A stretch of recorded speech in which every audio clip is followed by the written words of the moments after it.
आज के सम्मेलन का उद्देश्य है इस देश में शोषण करने वालों के खिलाफ और वंचित लोगों के लिए जो भारतीय संविधान में जगह दी गई है उसको लेकर के इस देश का वंचित समाज, शोषित समाज ऑर्गेनाइज हो रहा है अपने संविधान को बचाने के लिए। समाजवादी पार्टी के राष्ट्रीय अध्यक्ष आदरणीय अखिलेश यादव ने भी इस चिंता को बहुत गंभीरता से लिया और उन्होंने इसी आधार पर पीडीए का जो शोषण हो रहा है उस शोषण के खिलाफ, जुर्म और अत्याचार के खिलाफ जो लोकतंत्र पर खतरे का बादल मंडरा रहा है उसी को लेकर के भारतीय संविधान को जीवित रखने के लिए जो लोगों के अधिकारों के प्रति संकल्पित संविधान है उसको पूरे प्रदेश में संविधान मान स्तंभ दिवस को स्थापित करके भारतीय संविधान को बचाने के लिए 90% समाज के लोगों के बीच में जाकर के जो पूंजीवादी व्यवस्था के लोग हैं, जो सामंतवादी व्यवस्था के लोग हैं, उनके खिलाफ लामबंद करने का अपना एक संविधान मान स्तंभ स्थापित किया जा रहा है। विधानसभा होने जा रहा है, उसके लिए क्या तैयारी है और क्या आप चाहें?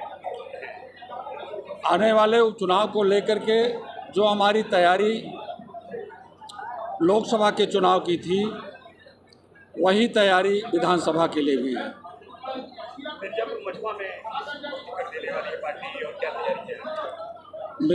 मझवा मिर्ज़ापुर में लड़ने वाले कई कैंडिडेट्स हैं। सभी लोगों को मिला करके मिर्ज़ापुर के सभी अपने नेताओं को लेकर के, लड़ने वाले लोगों को लेकर के माननीय राष्ट्रीय अध्यक्ष जी बुला लेंगे और निर्णय हो जाएगा सभी लोगों के मतों से, विचारों से कि कौन यहाँ पर चुनाव लड़ेगा। 22 में चूक हो गई थी, अब क्या करते हैं? आप सम्मेलन भी है, क्या कहेंगे?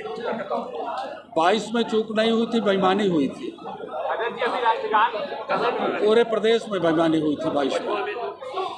पूरे प्रदेश में बेईमानी हुई थी, 22 में चूक नहीं हुई थी हमारे कार्यकर्ताओं से। और वही चीज़ इन्होंने 2024 के लोकसभा के चुनाव में किया। आपने देखा इसी मिर्ज़ापुर जनपद में जहां पर ईवीएम मशीनें रखी गई थी, पीछे का दरवाज़ा तोड़ा गया और ईवीएम में तमाम सारे हेरफेर हुए।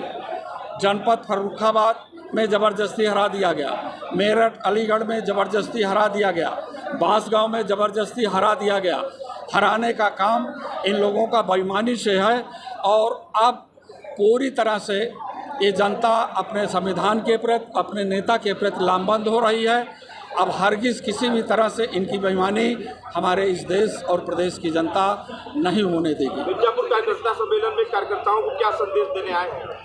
कार्यकर्ताओं को संदेश देने के लिए, भारतीय संविधान की रक्षा के लिए, लोकतंत्र की रक्षा के लिए और भारतीय जनता पार्टी ने जो तमाम सरकारी संस्थाओं को बेच करके नौजवानों के रोजगार को छीनने का काम किया है, उसी रोजगार के मुहिम को आगे ले चलने के लिए भारतीय संविधान में जो ओबीसी, एससी, एसटी का आरक्षण है उसको जीवित रखने के लिए, नौजवानों के आक्रोश को कम करने के लिए, बेरोजगार लोग रोजगार पाएं, महिलाएं सुरक्षित रहें, इस बात का संदेश लेकर के हम माननीय जी का आए हैं। 10 सीटों में हम 10 सीटें जीतेंगे।